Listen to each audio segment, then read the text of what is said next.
मुख्यमंत्री जयराम ठाकुर ने मंत्रिमंडल में फेरबदल की संभावनाओं को नकारते हुए कहा कि उनके दिल्ली दौरे को मंत्रिमंडल में फेरबदल से नहीं देखा जाना चाहिए। जयराम ने कहा कि कोरोना संक्रमण के कारण वे लंबे समय से दिल्ली नहीं गए थे। ऐसे में कई विषय थे जिनमें चर्चा होनी है, इसलिए दिल्ली जाने का कार्यक्रम तय हुआ है। दौरे का मंत्रिमंडल से कोई संबंध नहीं है। मुख्यमंत्री जयराम ठाकुर शनिवार को दिल्ली जाएंगे, जहां केंद्रीय नेतृत्व के बड़े नेताओं के साथ सीएम बैठक करेंगे। इससे पहले वीरवार देर शाम को उन्होंने भाजपा प्रदेश अध्यक्ष सुरेश कश्यप और 3 महासचिव त्रिलोक जम्वाल, त्रिलोक कपूर और राकेश जम्वाल के साथ बैठक की। इस दौरान उन्होंने कुछ मुद्दों पर चर्चा की। दिल्ली में शनिवार को बैठक के बाद रविवार को सीएम जयराम शिमला लौट आएंगे। जानकारी के अनुसार जयराम ठाकुर कुछ विषयों और प्रदेश सरकार की अब तक की परफॉर्मेंस पर पार्टी हाईकमान को रिपोर्ट देंगे।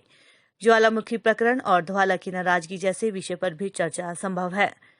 गौर हो कि हिमाचल मंत्रिमंडल का अभी कुछ महीने पहले ही फेरबदल और विस्तार किया गया है, लेकिन सत्ता के गलियारों में फिर से बदलाव के स्वर सुनाई देने लगे हैं।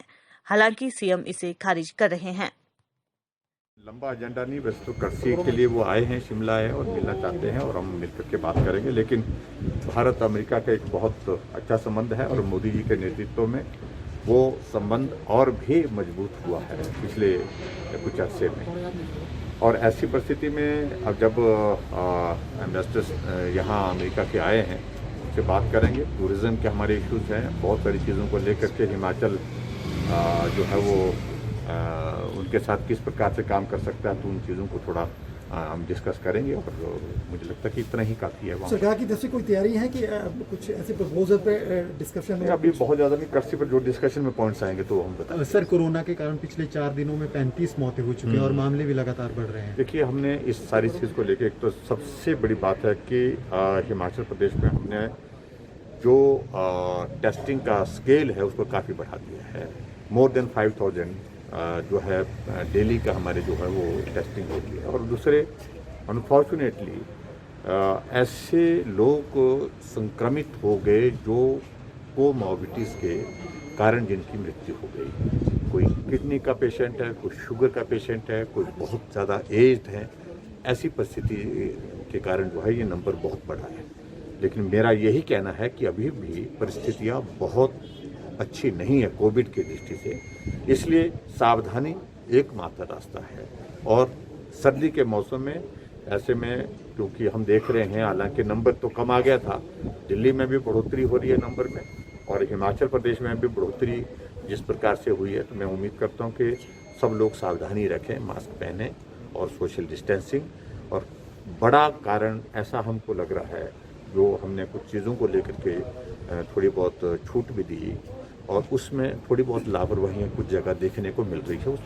जैसे शादियां हो रही है, हमने कहा कि नंबर कम करिए, लेकिन अब परिवार के विषय में हम बहुत ज़्यादा नहीं उलझ सकते हैं। और ऐसी परिस्थिति में शादियां कई जगह 2-2, 3-3 हज़ार लोगों की वो धामें हो रही है। इन चीज़ों को लेकर के हमने कहा था हम बहुत सख्ती करें, तो वो भी अच्छी बात नहीं लग रही। लेकिन फिर भी मेरा लोगों से इस बात के लिए विनम्र आग्रह है, निवेदन है कि हम थोड़ा जो कोरोना से बचने के लिए जो जरूरी चीजें हैं उस पर अमल करें। सर, आप दिल्ली जा रहे हैं, मंत्रिमंडल में कोई फेरबदल हो रहा है या विभागों में? देखिए, अभी तो ऐसा कोई विषय नहीं है। दिल्ली काफ़ी अरसे से जाना नहीं हुआ है और हमारे बहुत सारे डेवलपमेंटल इश्यूज हैं, पार्टी के, संगठन के, सरकार के इश्यूज हैं, उन पर चर्चा करें। सर, अटल टनल की शिलान्यास पट्टिका को लेकर कांग्रेस अभी भी विरोध कर रहा है। कल कुछ कहा है कि 15 दिनों का टाइम दिया सरकार को शिलान्यास पट्टिका को। ऐसा है कि उनके पास कुछ काम करने के लिए वो पट्टिका पर ही सारी चीज़ों को लेकर के करते रहेंगे। मुझे उसमें कुछ नहीं कहना। हमने उनको जब कह दिया है वो सुरक्षित है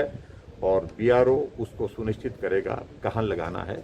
वो हमने उनको कहा उसको रिस्टोर करिए। हमें कोई भी उसमें आपत्ति नहीं है किसी भी प्रकार। सर, महाराष्ट्र ने कहा है कि जिस प्रकार से उनकी गिरफ्तारी हुई है, जोर जबरदस्ती के साथ हुई है और उनको जिस प्रकार से परेशान किया गया, वो दुर्भाग्यपूर्ण है। पिछले कुछ अरसे से हम इस बात को देख ही रहे थे कि महाराष्ट्र सरकार एक के बाद एक ऐसे लोगों को टारगेट कर रही है जो सरकार के पक्ष में नहीं बोले। तो मुझे लगता है कि लोकतांत्रिक व्यवस्था में ये उचित